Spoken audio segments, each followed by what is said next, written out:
Okay, so today we're diving into some really fascinating history, and I gotta say, the story of Simo Häyhä, it kind of grabs you and doesn't let go. The White Death.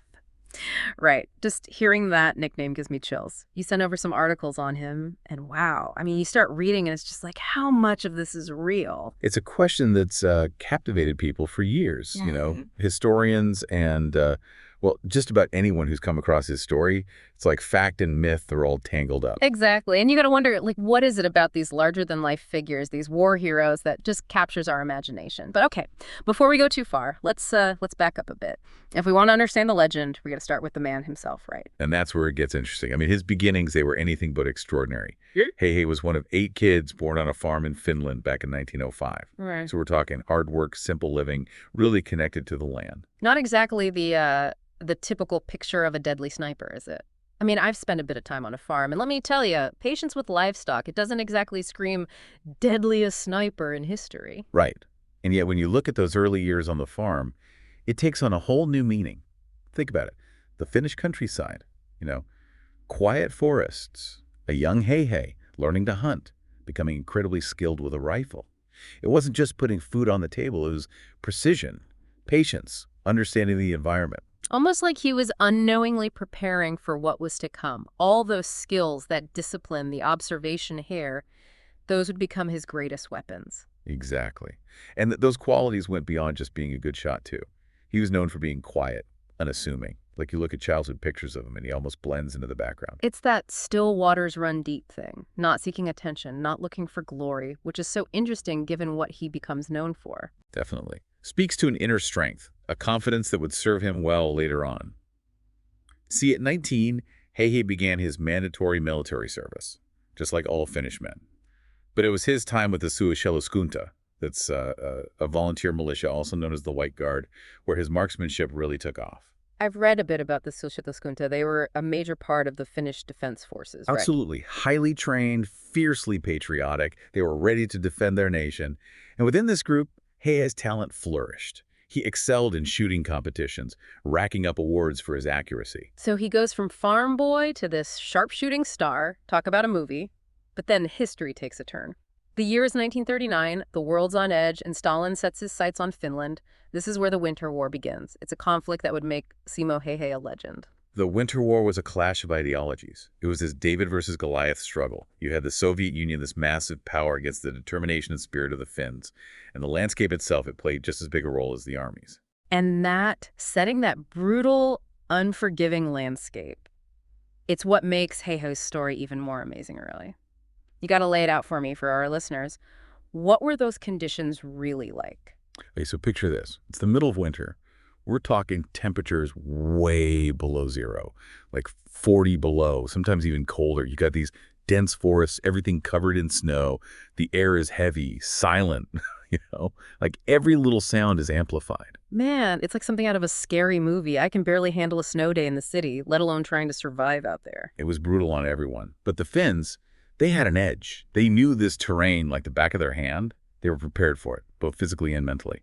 The Soviets, though, they weren't ready for a winter war. Yeah, Stalin's purges, they really messed up the Red Army's leadership. And that's not a good thing when you're facing a tough enemy and the worst of Mother Nature. No kidding. And this is where Simo Häyhä's skills, all that time hunting and training in those conditions, it became so crucial. Because this wasn't some typical battlefield, right? This was a war fought in the shadows, in the snowdrifts. One wrong move could be your last. Sounds like the perfect setting for a sniper, like something straight out of a comic book. The White Death appearing from the snow, picking off his targets. And that's exactly what happened. And every time he took someone out, the legend grew. Think about what it did to the Soviets, to those soldiers. They're fighting an enemy they can't even see, an enemy who disappears into the landscape. So how'd he do it? What were his tactics? What turned Simo Häyhä from a good shot into the White Death? Well, it was a lot of things coming together, skill and luck. First, camouflage. Häyhä, he knew how important it was, more than most. He'd wear white camo, blending in perfectly with the snow. There are even stories of him putting snow in his mouth. Wait, what? Snow in his mouth? Seriously, that's dedication. That's how extreme it was. And that was his focus. Then there's his targets. Lots of snipers, they go for the head, right? Yeah. A flashy shot. But Häyhä, he went for center mass. Bigger target, right. Less chance of missing in those conditions. Exactly. He wanted to make sure he hit his target every time. And here's the most interesting part. Häyhä used iron sights. No scope. Really? Now that seems kind of crazy to me. I mean, you think sniper, you think high-powered scope for long range. Why not use one? It sounds strange, but in that environment, iron sights were actually better. See scopes, they fog up in the cold. And the glare, it can give away your position. And out there, staying hidden was the most important thing. So he was using the environment to his advantage. And being closer to the ground, he'd be harder to see, right? No wonder they called him the White Death. He was a ghost. Exactly. And all that patience, all that time he spent as a kid learning to blend in, to be quiet, it all paid off. He wasn't just a good shot. He was a master of camouflage, of disappearing. He terrified the enemy. Okay, so let's talk numbers. Because when you read about Simo Häyhä, that's what gets you. Some say over 700 kills, some say 25 in one day. That's insane. Is that real? It's tough to say for sure, right? Yeah. War is messy. Messy records get lost, and then there's all the propaganda. It's hard to know what to believe. It seems like everyone's got a different opinion on how many people Simo Häyhä actually killed. But isn't that part of what makes it so interesting? Trying to separate fact from fiction, especially in those kind of chaotic situations? Absolutely, and you've got some people who they want to make Häyhä's kill count even higher, to make the legend even bigger. And then on the other side, you have Häyhä himself. And by all accounts, he wasn't someone who bragged or anything like that. He didn't want the attention. Right, and he even kept his own records. He called it his list of sins, and he put his confirmed kills at around 500, which, I mean, let's be real, that's still an incredible number. It tells you just how skilled he was as a sniper, especially in those conditions. But you also have to think about the weight of that. Yeah, it's not just a number, is it? These were real people, and he carried that with him. Definitely. And it's something that we can't forget about, even as we talk about him being the deadliest sniper. Behind those numbers are real human lives lost on both sides. It makes you think about how we see heroes, especially during wartime. But let's talk about what happened to Häyhä. Even the White Death, he couldn't avoid fate forever, could he? In March of 1940, he was badly hurt. It almost killed him. It just goes to show you that even in war, it can all change in an instant. One bullet, one moment, and suddenly this legendary sniper is fighting for his life. Häyhä went through so many surgeries, his jaw was shattered, his face was changed forever. I can't imagine what that must have been like, physically and emotionally. How did the Winter War finally end? By March 1940, Finland was running out of options. They had to make peace with the Soviets, they had to give up some land, but they fought hard for it.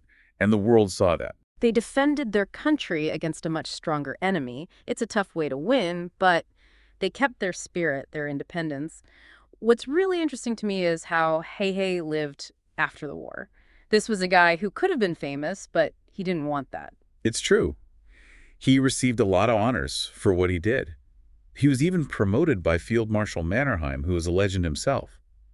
But Häyhä wanted a quiet life. You think he'd be giving speeches, being treated like a hero? Right. But instead he goes back to a simple life. Became a moose farmer, raised dogs. It's like he wanted to leave the White Death behind, go back to the way things were before the war.